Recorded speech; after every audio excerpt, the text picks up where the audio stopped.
Olá, eu sou Sabrina Viana, analista de turismo do Sesc Roraima. Os roteiros do Sesc no Brasil têm por objetivo valorizar as nossas identidades locais e tornar as viagens cada vez mais acessíveis para o nosso público. Boa Vista, a estrela do norte do Brasil, tem sua origem marcada por um patrimônio edificado que leva o mesmo nome. Vamos conhecer essa história?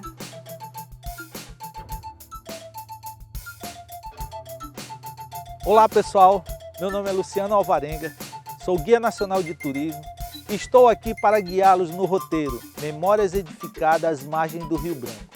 Um passeio pelos prédios principais, monumentos arquitetônicos da cidade de Boa Vista. Vamos lá? Contrária à cultura da borracha, que predominou no extremo norte, entre os anos de 1879 a 1912, a fazenda que deu origem ao município de Boa Vista, estado de Roraima, dedicava-se à pecuária. Levando o nome do município, a Fazenda Boa Vista foi fundada em 1830 pelo capitão cearense Inácio Lopes de Magalhães, um ex-comandante do Forte São Joaquim. Com o advento da República, o governador do Amazonas, Augusto Ximeno de Villeroy, criou o município de Boa Vista do Rio Branco, em 9 de julho de 1890. A partir de 1909, os monges beneditinos marcaram a presença da igreja, fazendo investimento em construções civis. Isso deu origem a edificações com um grande valor histórico e arquitetônico.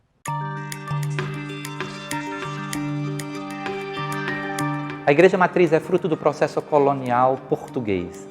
Em 1725, chegam aqui os padres carmelitas e constroem a primeira igrejinha, que é a peça mais antiga do sítio histórico da cidade de Boa Vista. Quem olha a matriz hoje do lado de fora é a parte mais alta da nave. Quem entra na matriz é a parte do centro, que nós chamamos de nave, cujo sinal é o ladrilho português. Atualmente a matriz ela tem como que três pisos, o do átrio, desse espaço de entrada, lá do presbitério e da nave.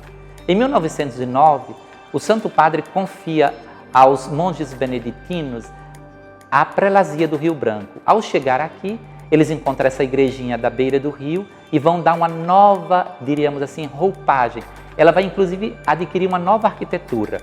A torre, que podemos chamar de campanário, o átrio e a sacristia. Com dois sinais muito visíveis. As pinturas, marcadas de modo especial pelo estilo germânico, lá da região da Baviera, essas listras externas, e internamente todas essas pinturas de estilo geométrico que lembram de modo especial a influência moçarábica. Dentro da igreja tem uma peça central, que é a imagenzinha de Nossa Senhora, que é de 1720.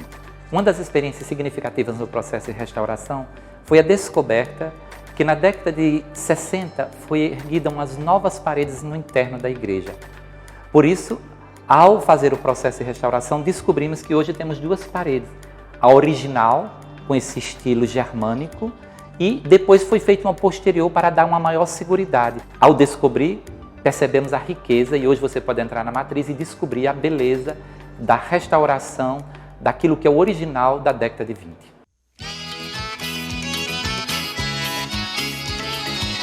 Intendência, um dos primeiros prédios públicos de Boa Vista. Correspondia ao que hoje é a prefeitura.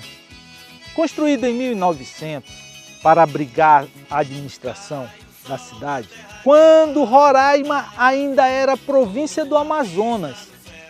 O prédio foi reconstruído em 96 e restaurado em 2004. Hoje funciona um dos centros de atendimento ao turista da capital, Boa Vista. Na década de 1920, as migrações para Boa Vista foram favorecidas pela chegada de trabalhadores de seringais e de serviços diversos, o que favoreceu o aumento populacional e as edificações mais modestas, contrastando com as da igreja. Monumento aos Pioneiros, construído em concreto armado, pelo artista plástico roraimense Luiz Canará. Ele retrata as famílias de imigrantes que aqui chegaram em canoas a remo, o principal transporte da época. Retrata também os povos indígenas que aqui viviam, dando destaque para o busto da principal personagem da mitologia dessa região, o grande Macunaíma. A cidade de Boa Vista cresceu dependendo da navegação pelo Rio Branco. Até a década de 60, não era tarefa fácil abastecer Boa Vista. Mercadorias vindas da Europa e do Amazonas chegavam no Porto do Cimento, onde hoje é a Orla Taumanã. Tudo era vendido aqui, no comércio do comendador português Joaquim Gonçalves de Araújo, um dos mais poderosos comerciantes de Manaus, do Amazonas. Aqui, no seu comércio, JG de Araújo vendia vários artigos, do material de construção ao perfume. Seu comércio também funcionava como uma espécie de banco para quem quisesse emprestar ou guardar dinheiro. A estrutura urbana já se destacava pela largura de suas ruas, comparável às grandes capitais. Uma das características de Boa Vista são suas largas avenidas, com ciclovias, praças, complexos esportivos, todos convergindo para o centro cívico. A cidade está suscetível às alterações sofridas ao longo dos anos. Um exemplo disso é o recém-inaugurado Parque do Rio Branco, um dos principais cartões postais de Boa Vista. O espaço possui um mirante de 100 metros de altura, estrutura mais alta da cidade, e que possibilita uma vista panorâmica do Rio Branco. Nesta área, também encontra-se a Selvinha Amazônica, espaço com área seca e molhada, que abriga mais de 160 elementos artísticos, entre esculturas de animais da Amazônia e outros atrativos para as crianças, tudo isso gratuito. Mesmo depois de 130 anos, desde que Boa Vista passou a ser cidade, é importante refletir sobre os espaços de importância histórica. Muitos deles se tornaram apenas local de passagem, devido à nossa lógica rotineira. Eles são parte da nossa história, são nosso patrimônio e que trazem em suas características e estilo história das pessoas que os construíram. Qual a história da sua família, do seu bairro, da sua comunidade? Com quais deles você possui relações afetivas?